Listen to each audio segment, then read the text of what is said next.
रात के 12 बज रहे हैं। कॉलेज की पीली बस रत्नागिरी से पुणे की ओर लौट रही है। फाइनल ईयर के स्टूडेंट्स की यह आखिरी ट्रिप है। रास्ता सुनसान और घना है। बस जंगल और पहाड़ी घुमावदार रास्तों से गुजर रही है। चारों ओर सिर्फ पेड़ और अंधेरा है। हवा की हल्की सरसराहट और कभी कभी शाखों का टूटकर गिरना एक अजीब सी बेचैनी पैदा कर रहा है। बस की पिछली सीटों पर अब कोई शोर नहीं है। दिन भर की ट्रिप के बाद सब थके हुए हैं। पिछली एक सीट पर सनी और शीतल साथ बैठे हैं, एक ही हेडफोन में धीमा गाना सुनते हुए। शीतल की आंखें बंद हैं, सनी सीट से सिर टिकाए हुए हैं। कॉलेज ट्रिप की मस्ती अब थकान में बदल चुकी है। सामने वाली सीट पर राहुल चुपचाप बैठा है, सीट से टिके हुए, जैसे किसी भी पल नींद आ जाएगी। खिड़की वाली पीछे की सीट पर मनोज बैठा है। बस पहाड़ी रास्तों पर धीरे धीरे आगे बढ़ रही है। बाहर घना अंधेरा फैल चुका है, सब शांत है। सिर्फ मनोज की आंखें बाहर टिकी हैं और उसके मन में एक अजीब सी बेचैनी जन्म ले रही है। आगे की सीट पर प्रिंसिपल विजय सर बैठे हैं, जो बार बार अपनी घड़ी देख रहे हैं। उनके ठीक पीछे टीचर काजल मैडम बैठी है, जो थोड़ा चिंतित लग रही है क्योंकि सूरज ढल चुका था और वे अभी भी जंगल के बीच में हैं।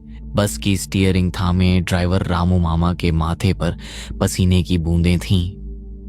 रामू मामा पिछले 20 सालों से गाड़ियां चला रहे थे, लेकिन आज उनके हाथ कांप रहे थे। तभी विजय सर ने कड़क आवाज में कहा, मामा बस की रफ्तार थोड़ी बढ़ाओ, अंधेरा बहुत हो गया है। रामू मामा ने रियर व्यू मिरर में विजय सर को देखा और दबी आवाज में बोले, साहब यह काली घाटी है, यहाँ रफ्तार नहीं किस्मत काम आती है। दुआ करो बस यहाँ न रुके। पीछे बैठा राहुल, जो स्वभाव से थोड़ा डरपोक था, उसने यह सुन लिया और कहा, मामा तुम ऐसे क्यों बोल रहे हो? तभी एक जोरदार झटका लगा। इंजन ने एक अजीब सी घुरघुराहट की और बस का सन्नाटा चीरते हुए वह खामोश हो गई। हेडलाइट्स बुझ गईं और बस जंगल के बीचों बीच खड़ी हो गई। तभी काजल मैडम ने घबरा कर पूछा, अब क्या हुआ मामा? बस क्यों रोक दी? रामू मामा ने पीछे मुड़कर कहा, लगता है रेडिएटर फट गया। तुम सब लोग बस के अंदर ही रहना। तभी सनी, जो ग्रुप का सबसे निडर लड़का, वो खड़ा हो गया और कहा, अरे मामा हम चेक करते हैं ना, शायद धक्का लगाने से स्टार्ट हो जाए। तभी रामू मामा लगभग चिल्ला पड़े, नहीं, मैंने जो कहा है वही करो, नीचे कोई नहीं उतरेगा। ये कोई आम जंगल नहीं है। उनकी आवाज में ऐसा डर था कि पूरी बस शांत हो गई। रामू बच्चों को डराओ मत, मैं प्रिंसिपल हूँ और मैं कहता हूँ कि हम बाहर जाकर खुली हवा में सांस लेंगे। यहाँ गर्मी से दम घुट रहा है। विजय सर ने दरवाजा खोला और नीचे उतर गए। उनके पीछे पीछे मनोज, सनी, काजल मैडम और राहुल भी उतर गए। शीतल बस के दरवाजे पर ही खड़ी रही। बाहर का माहौल बेहद डरावना था। हवा एकदम रुकी हुई थी। जंगल से झींगुरों की आवाज इतनी तेज थी कि कानों में चुभ रही थी। रामू मामा भी नीचे उतरे। उनके हाथ में एक लोहे की रॉड थी। उन्होंने सबको पास बुलाया और कांपती आवाज में कहा, मेरी बात ध्यान से सुनो। इस जंगल में एक चीज रहती है, छलावा। छलावा मतलब भूत? भूत नहीं, वह बहरूपिया है। वह तुम्हारी आवाज चुरा लेता है। वह तुम्हारे दोस्तों जैसा दिखता है और अगर तुम अकेले हो तो अपने असली रूप में आता है। इसीलिए अंधेरे से कोई तुम्हारा नाम पुकारे या तुम्हारा दोस्त तुम्हें जंगल के अंदर बुलाए तो मत जाना। जब तक तुम उस इंसान को छू न लो, भरोसा मत करना। विजय सर ने हताशा में सिर हिलाया और झुंझलाकर कहा, रामू ये सब बातें बाद में करना, पहले गाड़ी ठीक करो। आधा घंटा बीत गया। नेटवर्क गायब था। मनोज को पेशाब लगी। वह बस से थोड़ी दूर जाने लगा। तभी सनी ने कहा, भाई कहाँ जा रहे हो? मनोज ने कहा, अरे यार जरा हल्का होकर आता हूं, मैंने थोड़ा ज्यादा पानी पी लिया। सनी ने चेतावनी दी। ठीक है, लेकिन ज्यादा दूर मत जाना। हाँ भाई यहीं हूं। 2 मिनट बाद झाड़ियों के पीछे से मनोज की आवाज आई, अरे सनी इधर आ ना यार, देख यहाँ क्या मिला है। सनी आगे जाने ही वाला था कि शीतल ने उसका हाथ पकड़ लिया। तभी सनी ने पूछा, क्या हुआ? अब क्या दिखा इसे? शीतल ने धीरे से कहा, उसकी आवाज में गूंज नहीं है सनी। और मनोज तुझे कभी यार नहीं बोलता, वह तुझे हमेशा ब्रो बोलता है। सनी रुका। उसने ध्यान से सुना। झाड़ियों से फिर आवाज आई, अरे सनी, आना ब्रो, देख क्या मस्त चीज है। इस बार उसने ब्रो बोला था, जैसे उसने उनकी बातें सुन ली हो और अपनी गलती सुधार ली हो। सनी के रोंगटे खड़े हो गए। तभी दूसरी तरफ से मनोज पैंट की जिप लगाता हुआ वापस आया और कहा, क्या हुआ? तुम लोग मुझे ऐसे क्यों घूर रहे हो? सबकी सांसें थम गईं। अगर मनोज यहां है तो झाड़ियों में से सनी को कौन बुला रहा था? तभी विजय सर ने टॉर्च उस तरफ घुमाई। अरे कौन है वहां? रोशनी की लकीर झाड़ियों पर पड़ी।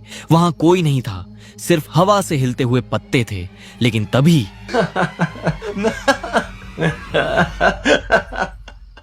एक हंसी सुनाई दी। वह हंसी बिल्कुल मनोज जैसी थी। तभी विजय सर घबराए हुए कहते हैं, चलो चलो, सब बस में चलो। अब उनका तर्क और विज्ञान अब डर के आगे घुटने टेक रहा था। लेकिन रामू मामा बस के नीचे कुछ ठीक कर रहे थे। तभी काजल मैडम ने कहा, मामा जल्दी बस के अंदर आओ। बस के नीचे से रामू मामा की आवाज आई। बस हो गया मैडम, 2 मिनट। 5 मिनट बीत गए, रामू मामा बाहर नहीं आए। तभी सनी कहता है, सर, मैं नीचे जाकर देखता हूँ। सनी ने हिम्मत जुटाकर धीरे धीरे झुककर बस के नीचे झांका। अंधेरा इतना घना था कि कुछ भी साफ नहीं दिख रहा था। एक पल के लिए ऐसा लगा जैसे कोई वहां से उसे घूर रहा हो। उसका गला सूख गया और लड़खड़ाती आवाज में उसने घबरा कर कहा, सर, यहाँ तो कोई नहीं है। सनी जैसे ही बस में जाता है तभी ड्राइवर की सीट पर रखा रामू मामा का फोन बजा। रिंगटोन सन्नाटे में गूंज उठी। स्क्रीन पर घर लिखा था और उसी पल बस की छत पर कुछ भारी चीज के गिरने की आवाज आई। धड़ाम! पूरी बस हिल गई। शीतल रो पड़ी। छत पर कोई चल रहा था।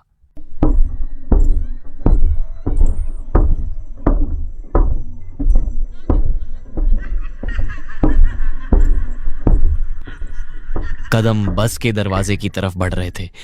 काजल मैडम ने कांपते हुए पूछा, सर, दरवाजा लॉक है ना? हाँ मैडम, चिंता मत करो, दरवाजा लॉक किया है मैंने। तभी बस के पीछे की कांच पर किसी ने दस्तक दी।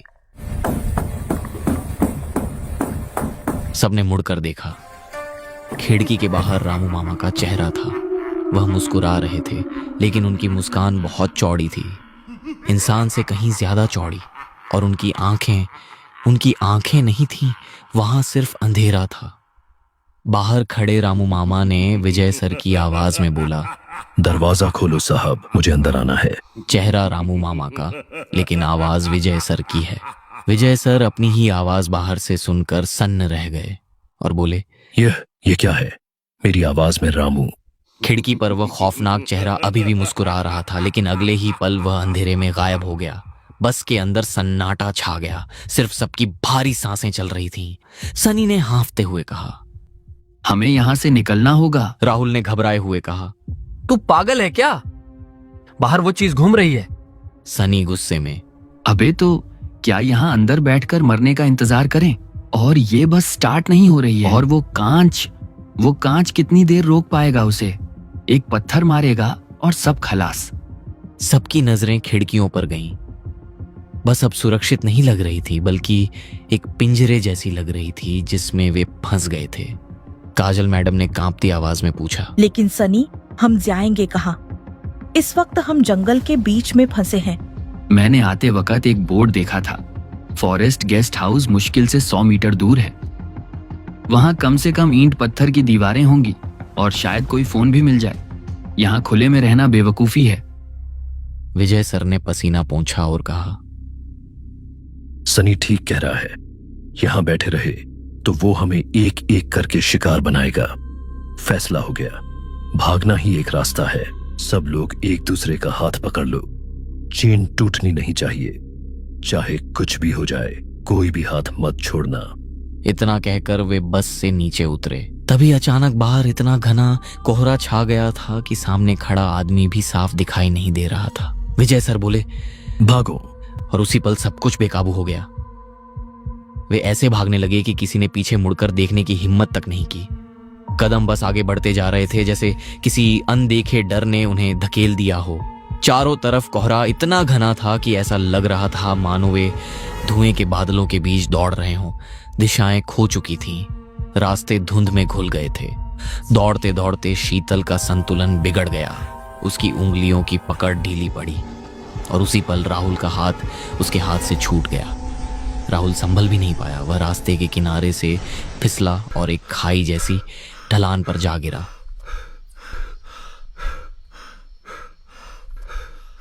राहुल जैसे तैसे खुद को संभालता है और चारों ओर देखने लगता है। चारों तरफ घना जंगल है और हर ओर गहरा अंधेरा फैला हुआ है। जंगल की घनी खामोशी जैसे उसके कानों पर हथौड़ा की तरह गिर रही है। राहुल के कदम लड़खड़ा रहे हैं, सांसें तेज हो चुकी हैं। हर कदम के साथ उसे लग रहा है कि कोई उसके बिल्कुल पीछे चल रहा है। लेकिन जब वह पलटकर देखता, कुछ नहीं। तभी अचानक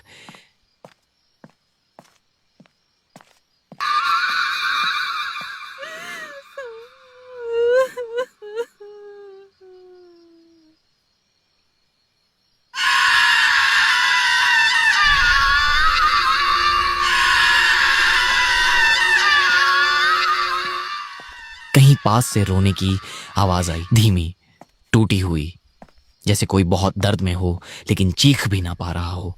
राहुल वहीं रुक गया। उसके पैर जमीन में गड़ गए। दिल इतनी जोर से धड़क रहा था कि उसे लगा अब फट जाएगा। कांपते होंठों से उसने हिम्मत जुटाई और बोला, कौन है? कोई है क्या? कोई जवाब नहीं, बस सन्नाटा और झींगुरों की तेज आवाज जो अब पहले से ज्यादा डरावनी लग रही है। राहुल ने सूखा गला निगला और आगे बढ़ने लगा।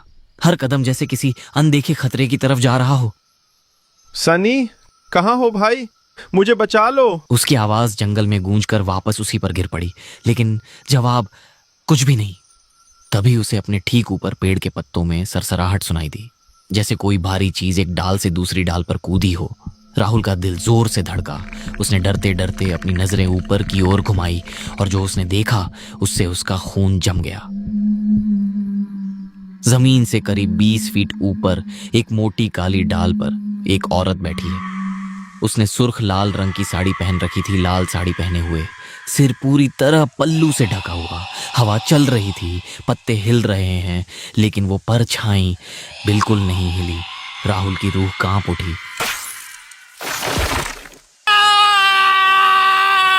उसके मुंह से ऐसी चीख निकली कि पूरी घाटी गूंज उठी।